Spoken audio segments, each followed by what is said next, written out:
My phone buzzed on the nightstand at 11:51 at night, exactly 3 weeks before my wedding day. The screen lit up the dark bedroom, casting a harsh glare across the ceiling. It was a text message from my mother. The words stared back at me, toxic and demanding. She wrote that walking me down the aisle would disrespect Trevor's authority as the patriarch, and that I needed to apologize to him immediately if I wanted them at the ceremony. My pulse hammered against my ribs. Trevor, my controlling stepfather, the man who spent $50,000 of my late father's money to walk his own biological daughter down the aisle just 1 year ago. Now, he expected me to beg for the exact same basic human decency. And my mother was perfectly willing to act as his messenger pigeon, delivering the threat without a single ounce of shame. I swallowed the heavy lump forming in my throat. I sat up, the sheets rustling in the quiet room. Cody stirred beside me, his warm arm reaching across the mattress in his sleep. I looked at the man I was going to marry, a man who actually protected me. And then I looked back at the glowing screen in my hand. I took a deep breath, steadying my shaking fingers over the keyboard. I typed 2 sentences. Understood. Your invitations are revoked. I hit send. Then I tapped block. I placed the phone face down on the nightstand and pulled the covers back over my shoulders. The silence in the room finally felt clean. The next afternoon, the final bell had just rung at the high school in Columbus where I teach 10th grade history. I was erasing the whiteboard when the classroom door swung open. My mother marched in, her designer purse clutched tight against her chest. Her jaw set in that familiar, stubborn line. She did not come to apologize. She came to demand compliance. She cornered me between the desks, her voice a sharp hiss echoing off the cinder block walls. She called me toxic. She accused me of tearing our family apart, insisting that Trevor was only acting out of love and that I needed to stop being so dramatic. I gripped the edge of the teacher's desk, my knuckles turning white. My mind flashed back 12 years. I was 16 years old, sitting at our mahogany dining table. Trevor leaned over his rare steak, pointing his silver fork at my face, and told me I was a financial burden, a charity case living under his roof. My mother stood right beside him, pouring his expensive red wine. She did not miss a drop. She did not say a single word to defend me. She just kept pouring. She traded my safety for her comfort. Staring at her now in my classroom, the illusion completely shattered. She was not a victim. She was the architect of my pain.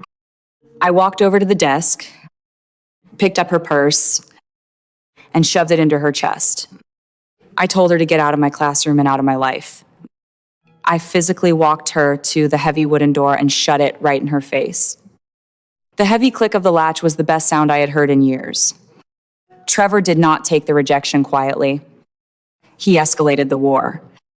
2 days later, my Aunt Vanessa called me in tears. Vanessa is my biological aunt, my late father's sister, and the only remaining tie I have to the man who actually loved me. Trevor had secretly called her and uninvited her from the wedding, claiming I was having a mental breakdown and needed space. It was a calculated, vicious lie. Trevor wanted absolute control over the wedding narrative.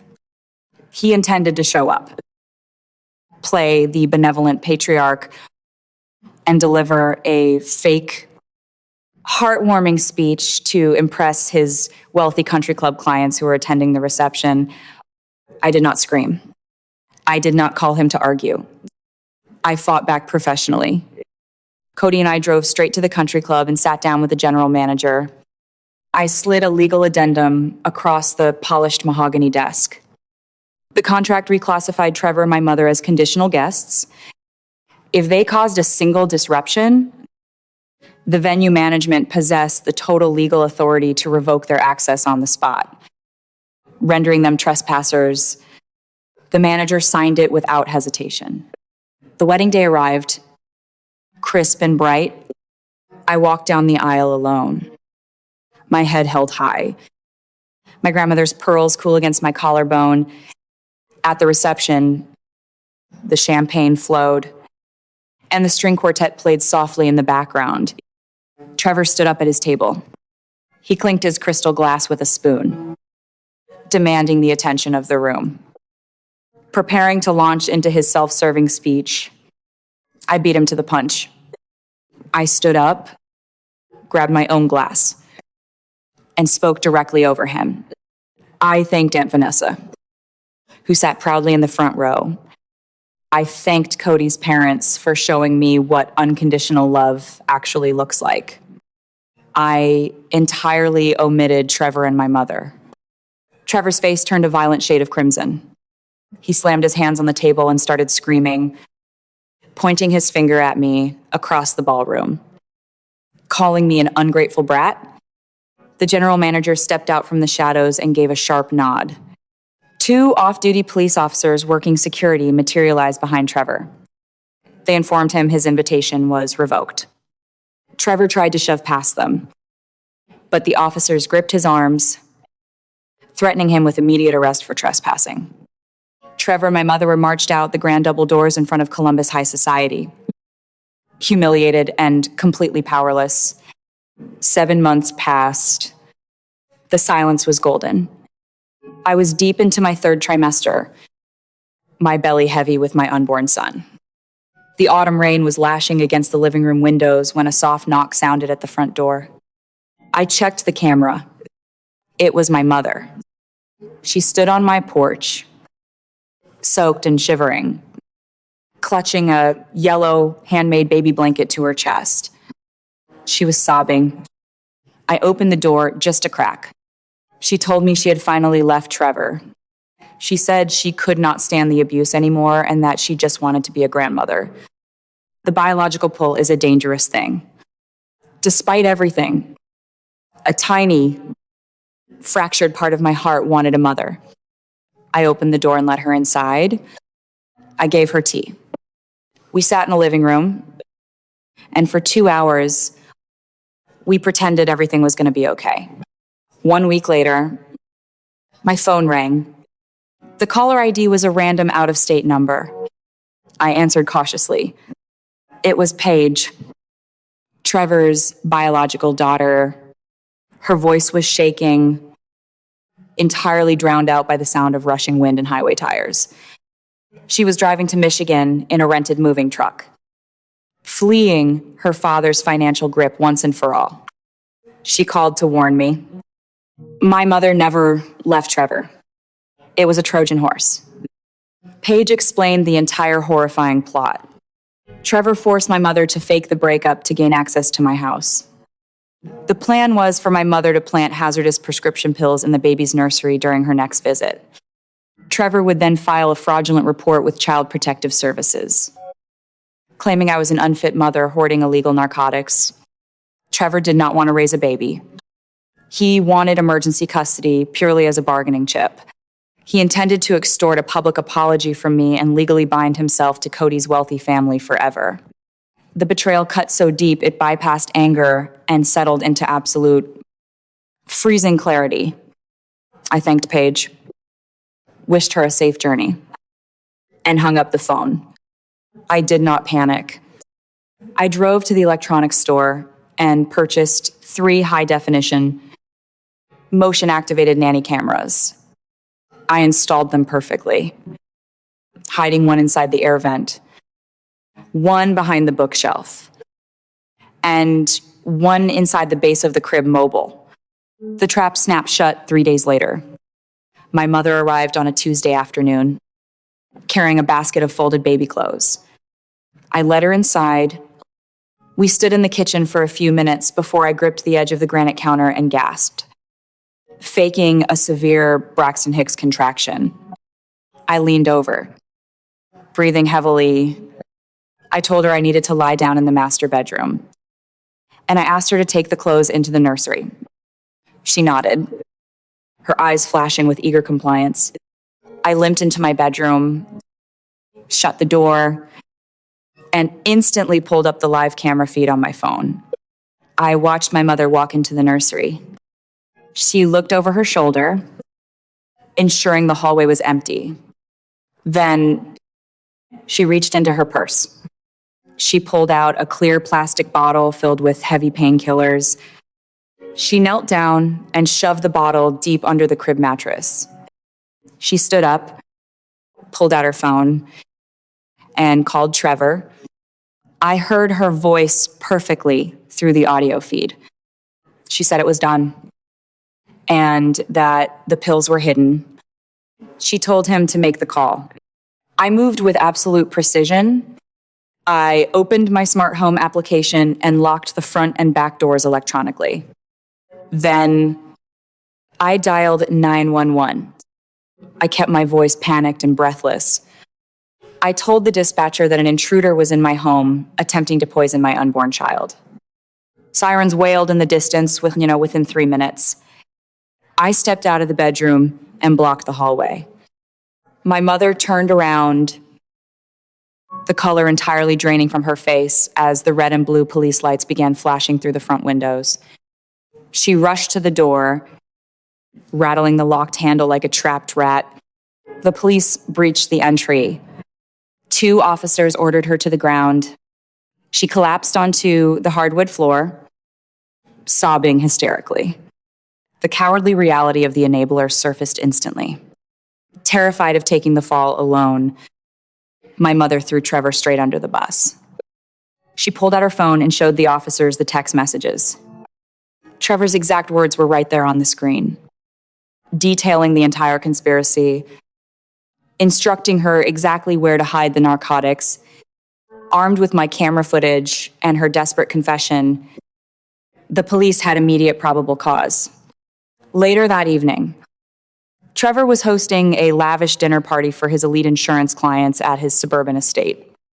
He was pouring expensive wine, bragging about his success. When the Columbus police kicked the front door open, they did not ask him nicely. They slammed him onto his own dining table, handcuffing him right in front of his wealthy associates. His face was pale, slick with panicked sweat, his eyes darting wildly as his entire reputation evaporated in a matter of seconds. The clients whispered in horror, grabbing their coats and rushing out the door. Trevor's empire of control burned to the ground before the dessert was even served. The legal hammer dropped hard and fast. The judge sentenced Trevor to 6 years in state prison for conspiracy, evidence tampering, and filing a false police report, with eligibility for parole after 4 years. The court also ordered a massive financial restitution of $142,000, effectively bankrupting what was left of his insurance firm. My mother begged me to write a character reference for her. She cried, claiming she was just a victim of his manipulation. I refused. To avoid prison, she took a cowardly plea deal, turning state's evidence and testifying against the man she had worshipped for over a decade. She walked away with 5 years of severe probation and a permanent felony record. She lost her home, her social standing, and her daughter. 2 months later, I sat by the window in the nursery, holding my newborn son. Owen, the sunlight warmed the floorboards. The mail carrier dropped a stack of letters into the box outside. Cody brought them in, handing me a plain white envelope. It was from my mother. I opened it carefully. The handwriting was shaky. She wrote that she missed me. She wrote that she was still my mother, that she had made mistakes, but that family always forgives. She tried to leverage her loneliness, hoping my new motherhood would make me soft and compliant. I did not feel angry. I did not feel sad. I felt absolutely nothing at all. I folded the letter, walked over to the kitchen trash can, and dropped it in, I did not reply. I did not block her new address. I simply let her exist in the silence she earned. My life now is entirely unrecognizable from the chaos of my youth. Cody and I spend our weekends at the park with Owen. Aunt Vanessa comes over every Sunday, bringing fresh pastries and telling me stories about my father. Paige texts me photos of the sunrise over Lake Michigan. She has a new job, a safe apartment, and a life entirely her own. My son will never know the feeling of a conditional apology. He will never have to audition for a seat at his own dinner table. He is surrounded by a chosen family that protects him fiercely. A circle built on mutual respect instead of toxic obligation. If you are listening to this and you are trapped in the shadow of a family that demands you shrink yourself to keep the peace, I need you to hear this truth. The enabler is the true architect of your pain. The person who stands by and watches you bleed to protect their own comfort is making a conscious, weaponized choice. You cannot outlogic a manipulator. You cannot love a narcissist into treating you with basic human dignity. Boundaries are not negotiations. They are fortress walls. And it is your absolute right to build them as high as you need to survive. Blood does not demand loyalty. Family is an action. A daily choice to show up and protect the people you claim to love. If the people sharing your last name require you to sacrifice your sanity to belong, it is your absolute duty to walk away and build a new table. Look around your life right now. Are you auditioning for love? Or are you simply loved? Trust is earned, not owed. You are allowed to lock the door. You are allowed to walk away. And you are allowed to be happy without them. Drop a comment below if you have ever had to close a door to protect your own peace. And share this story with someone who needs the courage to finally change the locks. I know exactly what you are screaming at the screen right now. You are sitting there thinking, why on earth did Erica let her mother into her house with that yellow baby blanket? After everything that woman did, why open the door even an inch? It is incredibly frustrating to watch. Is it not? But let us break down the psychology of what is actually happening in that exact moment. Erica was not being weak, and she certainly was not being stupid. She was falling victim to what behavioral psychologists call the slot machine effect, also known as intermittent reinforcement. When a toxic parent starves you of genuine affection for years and then suddenly shows up on your porch crying with a handmade gift, your brain reacts just like a gambler hitting a rare jackpot.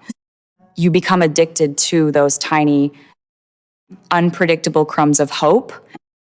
You think, maybe this time they have finally changed. The mother knew exactly how to pull that psychological lever to bypass her daughter's defenses. But here is where Erica flips the script and gives us an absolute masterclass in tactical self-defense. Let us analyze her smart moves.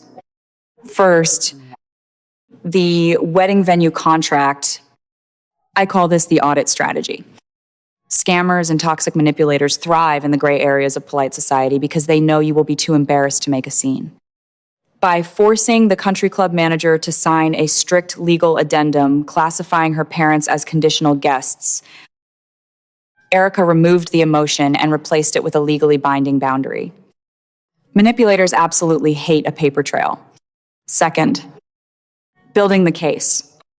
When her stepsister called to warn her about the fake Child Protective Services plot, Erica did not call her mother to scream, cry, or demand an explanation. She went straight to the electronics store. She installed 3 hidden cameras. She used her smart home locks to trap the intruder. And she dialed 911.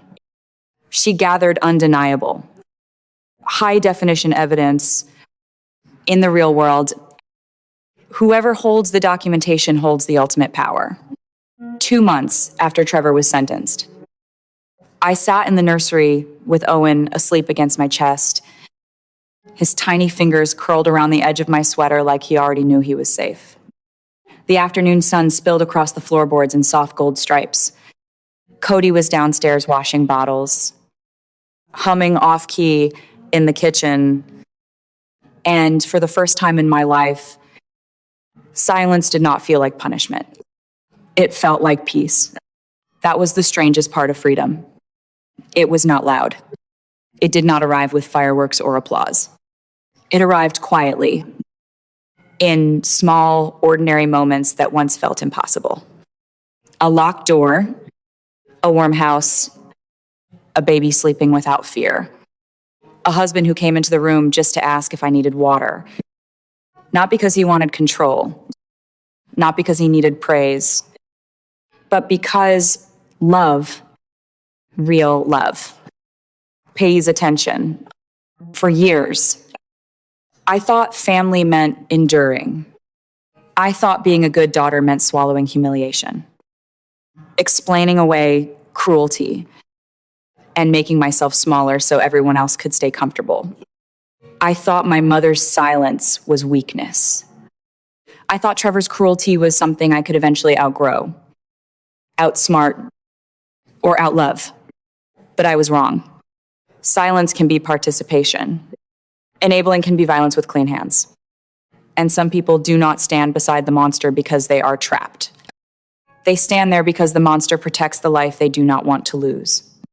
My mother had a choice every single time Trevor insulted me, controlled me, threatened me, and tried to turn my own wedding into his stage. She had a choice when he sent her to my classroom. She had a choice when he used her as bait on my porch. She had a choice when she walked into my baby's nursery with pills in her purse and a lie ready on her tongue. And every time, she chose him.